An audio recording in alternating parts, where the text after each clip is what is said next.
All right, let's start with college football coaches being incredibly petty. That was one of my fun takeaways from this past weekend. We had a lot of coaching drama, starting with, I think the big one was Dan Lanning going viral. Now, we are both huge Deion Sanders guys. We have talked about it endlessly on the show. We will continue to talk about it endlessly on the show. And call it what it is. The Buffs got stomped. Deion called it what it is. Like, that was a non-competitive football game. That game was over from the second drive of the game on. Oregon ran a fake punt up 13 early, and it just sucked the soul that was left out of Colorado. And it wasn't just that, though. It wasn't just like, oh, the motivational stuff. Like, there's a talent gap here, clearly. The trenches were dominated by Oregon. That's a great football team against a fun little football team. Or as Dan Lanning called it before the game, that's a team that's there for clicks versus a team that's there for wins. The game was played on the grass, not in Hollywood. Incredible moment from Lanning. I had not known much about Dan Lanning prior to this, but I want to play for that dude. I'm sick I didn't come up with that quote myself when I coached high school basketball. Are you sad because you're a Deion guy? Like, are you bummed at this development? Do you respect the Lanning move? What do you make of it? Oh, well, first off, I respect the Lanning move 1,000,000%. Everything that Lanning did in that football game, I thought he should have did. And it's just, I guess it's funny to me in two ways. One, all the folks that hate Deion, they had the best Saturday of all time. I mean, they were just relishing in the fact that Deion got stomped. Before they reviewed the film of storming the Capitol, they were able to watch that as well. Probably their second favorite video they've seen this year, so that's great for them. But I think everything about it to me was just, it was good. Like Dan Lanning, like talking his shit, telling everybody to watch this, we're gonna do this, and actually going out there and doing it. Big advocate of talking the talk and then walking the walk. Big advocate of Deion after the game, being like, hey, he did his thing. That's what he should do. They whooped our ass.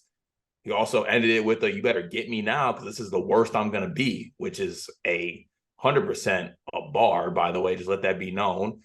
But the one reservation I have, or one thing that irks me a little bit, is okay.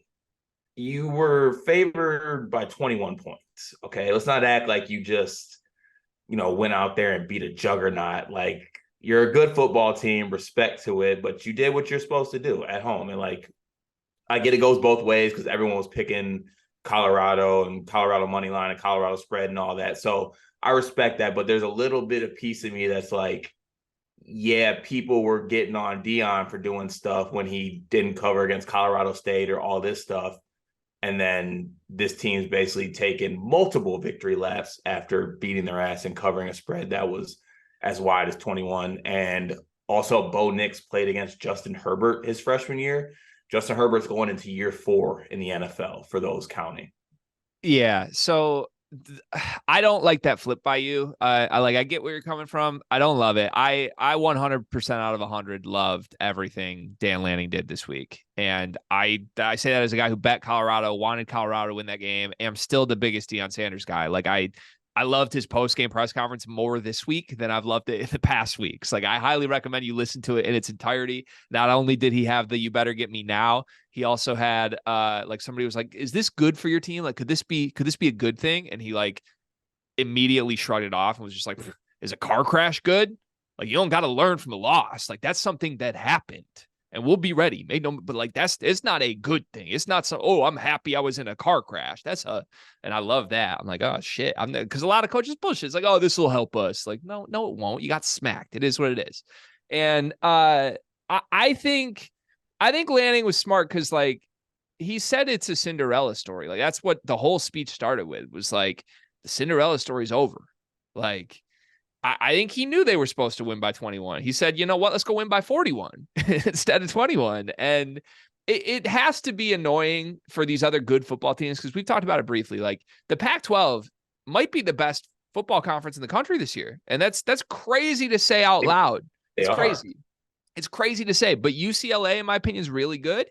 Utah's really good. Washington's awesome and has the Heisman candidate leader. The second Heisman candidate leader is at USC. Like, there's a thousand Washington good teams. State, Washington State, Oregon, or every team in this conference is good. And I don't know where it came from, because I felt like last year, most of these teams were bad outside of USC. But the point is, like, it's got to be frustrating to be all those other teams. Like, it's got to be frustrating to be Caleb Williams and be the Heisman reigning champion and you're back and nobody's talking about you. They're talking about probably the 8th best team in your conference. Like, well, also because to start the season, USC has played Nevada, San Jose Technical State, ITT, Ivy Tech. Like, that's the reason. I was going to start ramping up a little bit.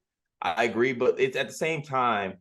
I forgot who it was. It was a national reporter. It might have been Pete Thamel. And he was basically commenting on how everyone is basically like saying, "Oh, this is who Deion's team is." Like, all the hype, the Cinderella's dead, all this nonsense, whatever you want to call it. Deion's team came into this season, the Vegas win total was like 2.5. All right. Yeah. So there's a world. Success. Yeah, there's a world where this team wins 5 or 6 games and it's a successful season for them. And Deion's right. Get him while he's down. This is the worst he will be. This team is the worst team he'll have if he stays at Colorado beyond this season. So, I mean, it's all good. Love Dan Lanning, though. I want that to be the main takeaway from all this. Like, everything Dan Lanning did, the halftime ESPN speech saying this isn't over, like we're about to run it up, basically. The pregame, postgame, all that. Really respect it. Can I make fun of Michigan fans quickly? Please don't. Actually, don't? They've been blowing up my mentions, man. Yeah, I mean, rough year, Michigan football fans all over you, and me to an extent. But so here, I just tweeted, man. It was clearly a joke, but this is during all the Oregon stuff. It was after the halftime speech when he ran off and was like, I don't even remember what he said at the on-field halftime speech, but he was basically like, "We ain't done shit yet. There's a lot more we got to do." I tweeted out, was like, "What's Dan Lanning making and what's his buyout?" That's a clear, like, hey, Michigan State would love if this guy was at the top of the list. That's not me seriously saying Lanning would have interest in the Michigan State job. That's me making a joke as a football fan of a program who has a vacancy at a head coaching spot. And there's all this discussion about who they should consider hiring. And I've been adamant all week they should be after big names. That's me saying, I love Dan Lanning. That's all that comment means. And within 5 seconds, Cart, I had 5 different tweet responses from Michigan football fans and a text. Personally, I'm going to call him out, from Chad Cutler, who's a guy I love talking football with, that's just along the lines of word for word from Chad's text. You know, leaving Oregon for Michigan is a downgrade, right? Shut up, okay? Like, just shut up. How stupid do you guys have to be? Can I have 1 minute to breathe? All I'm saying is I like Dan Lanning. I'm not saying he's going to run through a wall to get to East Lansing right now when he's busting Deion Sanders' ass. Like, just step back for a second. Not everything is about how shitty the Michigan State program is. Like, our life sucks right now. Let it suck for us, okay? I can make my little jokes and talk about other people I like without bringing it all back to the rivalry that you hate. Like, take your little victory lap. Focus your intent on the fact that your football team's second in the country and hasn't covered against anyone yet. Jesus Christ. Sorry. Fired up. It needed to be said. I'm just annoyed, man. So annoying. Beyond that, though, speaking of annoying, your guy, Ryan Day, the guy who I said would be at the top of my list for Michigan State, makes a big moment after the win against Notre Dame. Huge win. Let's not minimize that. Huge win on the road in South Bend. You get the win. An ugly game. If you would have told me that Ohio State would only score however many points they score, was it 17, 16? I would have said no chance do they win this football game, but the defense stepped up, really made it hard on Sam Hartman. And then Ryan Day took his little moment to himself to call out Lou Holtz. And look, if you didn't see it, Lou Holtz was on game day. No shit, they're going to bring in Lou Holtz for game day. And Lou Holtz played the Notre Dame character, the 90-year-old Notre Dame fan who is going to say why Notre Dame's going to win this game. And he said, Ohio State's been soft. They don't show up against big teams. That's essentially what he said. And Ryan Day took that very personal and called out Lou Holtz, said that no one will ever say that again. We had one bad half in the last 3 years, and that's not who Ohio is. It's Ohio against the world. Did you like or hate Ryan Day's comments? I just thought it was funny. Like that's really what I thought about it. I didn't love it. I didn't hate it. I just thought it was hilarious that after this big win, Because it's honestly, it's something I probably would do. Okay, you're not too old to dodge slander. Okay, Lou Holtz. I don't care if you are 90. If you're gonna talk it, you're gonna get it back. Like that's what I was. If someone said, let's say, I don't know who's old. Let's say Lou Holtz said something about sleepers, and sleepers made it. I'm coming on the episode and saying, Lou Holtz, come outside. Like grab your walker. You got to see me. Okay, that's part of it. It's just funny to me. I tweeted the tweet that got a lot of traction over the weekend is that I literally said, this interview is hilarious. Don't get me wrong. But I thought it was funny that because it's Ryan Day, all the Michigan fans are like, oh my God, like this dude's talking shit about Lou Holtz. He has this huge chip on his shoulder, like it's Ohio versus everybody. You have all this talent, da da da. I was like, if the shoe was on the other foot, if this was Harbaugh that said this in a post-game interview, they would have it as their pinned tweet. They would go, oh my God, Michigan versus everybody, big house versus everybody, all this other like phrases and things like that. And my mentions got tore to shreds saying that this is stupid to say, your coach beats off on Zoom, like all this stuff. And I'm just like, oh my God. I literally just made a statement. I said it was funny. There was people calling me an Ohio State fan. I was like, golly, y'all are really triggered by this. It's crazy to me. That couldn't be me. Michigan football fans are on edge. That's my takeaway. Like they're mad at my tweet about Dan Lanning, which had nothing to do with them. And honestly, in my opinion, Ryan Day's comments had nothing to do with Michigan. They literally had nothing. I know he called out, he picked out the one little, like we had one bad half. He didn't call out Michigan by name. And honestly, that's an accurate assessment of Ohio State football. They had one really bad half where they were soft in the last 2 decades, or last 2 years. But I mean, man, we did some Ryan Day, like our basketball group text was all over Ryan Day, and it got pretty ferocious with some arguments on if he's a good football coach or not. I still will never understand why people think this guy can't coach. Like, I know he inherited one of the strongest programs in the country. You're supposed to be good at Ohio State, but we've seen other guys that aren't Urban Meyer come in and not be good at Ohio State. And this man's lost 6 Big Ten games in 7 years? Like the guy's a killer, or his teams are killers at least, other than the last 2 years when they can't beat Michigan. But Ryan Day still has a winning record against Michigan. So let's just slow down here. It's going to be a toss-up game this year. I didn't mind his comments. I don't really get why everybody's so up in arms about them. I thought it was a little like he didn't look cool saying them.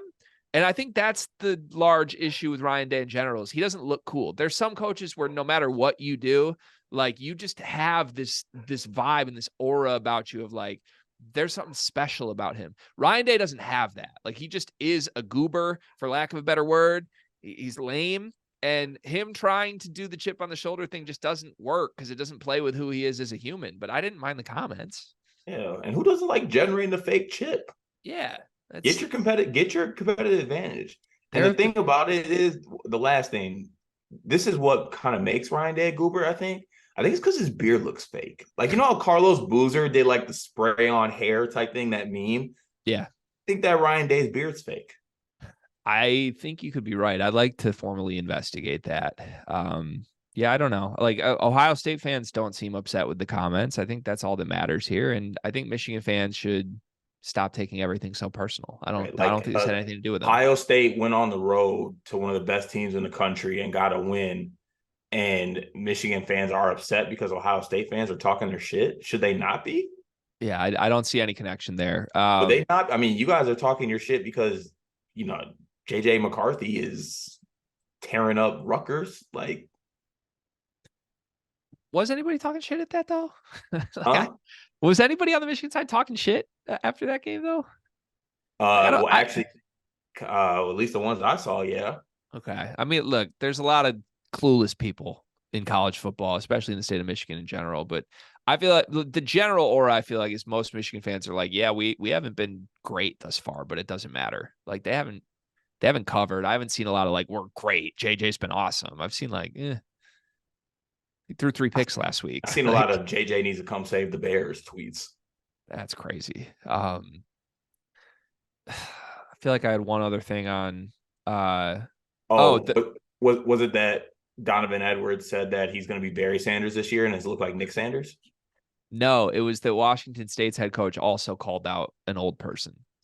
And I'm wondering Oh, what's going on. I missed that. You haven't seen this? So after Oh, Washington State beat Oregon State, Jake Dickert, who was Washington State's head coach, came on and basically said he felt super disrespected that Lee Corso called this game the No One Watches Bowl. And he took like a minute and a half at his post-game press conference and went off on Lee Corso. I'm trying to remember, trying to find the actual quote. I'm scrolling through an article right now, but it was along the lines of like, I understand that Lee's at the point where they just give him a sheet of paper and laugh at him while he like sits at the podium, but no one's going to disrespect us like that. So there's a lot of people, like college coaches are on a new level of petty right now. And there is no age. Like normally I feel like there's been an age bar of like, oh, we're not going to get personal with like 90-year-old men. Not anymore. Like we're coming after Lou Holtz and Lee Corso right now for doing their jobs. Like, of course, Lee Corso and whatever his name is, Lou Holtz are, of course, they're going to sit in front of a camera and say ridiculous propaganda. They're paid to do that. That's why America loves them. So like, why do coaches expect something different? Like, are we really getting personal on that? I need Coach Dicker added to the Michigan State target list immediately. That's crazy. Like I don't That's know, how. man. Also, we need to get to a point where a coach says, "We heard sleepers talking. I feel That like win was for you." I think we have reached that point. Maybe just not super public about it, but I had a theory last year that Michigan State basketball was running some of my tweets in the weight room. Because there was like a picture came out where they were putting up disrespectful tweets and disrespectful quotes while they were lifting last year. They had a lot of material from me. So I'm pretty sure I've been around. Also, like I just quick elderly update from my world. I walked by my elderly couple again. I talked about them on One Big Thing a couple weeks ago. Like I got an elderly couple I'm trying to befriend. We're still on just like head nod, wave, good morning basis. That's about it. But like, let's say hypothetically, I walk by Gertrude and Eleanor tomorrow and I give like my nice little wave and they just head down and they don't acknowledge me. Like I'm not preying on their downfall. Like I'm not coming on this podcast and using my One Big Thing to be like, I hope that they don't make it home today. Like that's horrible. And I feel like that's what Dickert and Ryan Day kind of did here. Yeah, but they started it. Isn't there a line to cross though? Like pick on someone your own age? Respect your elders. Yeah, but that gives so much free reign to the elders. The only elder that I will disrespect willingly is your grandpa, because your grandpa taught you not to hedge ever. And that's a crazy thing to teach a young gambler. That's insane. Did you just take a shot at my dead grandfather? I just like, if that's true, if you didn't make that up, which it's highly likely you made it up, if it's true that your grandfather taught you the principle of never hedging, then yeah, I got words for your grandpa. Okay. Wow, that's great. You know, I do want to defend him in this sense. He taught me to not hedge in life. I think I equated it to betting. Okay. So then like I have words for you, not him. Like he was no backup plan type, and I equated that through life. Got it. Aren't we big backup plan guys, though? Yeah, honestly. Yeah. Huge backup plan guys. Yeah, love a backup. All right. Well, something for another day. We'll have to flesh that out a little bit. This is going to be a long episode. I'm sorry. Good movie, too. Yeah, good movie. Can we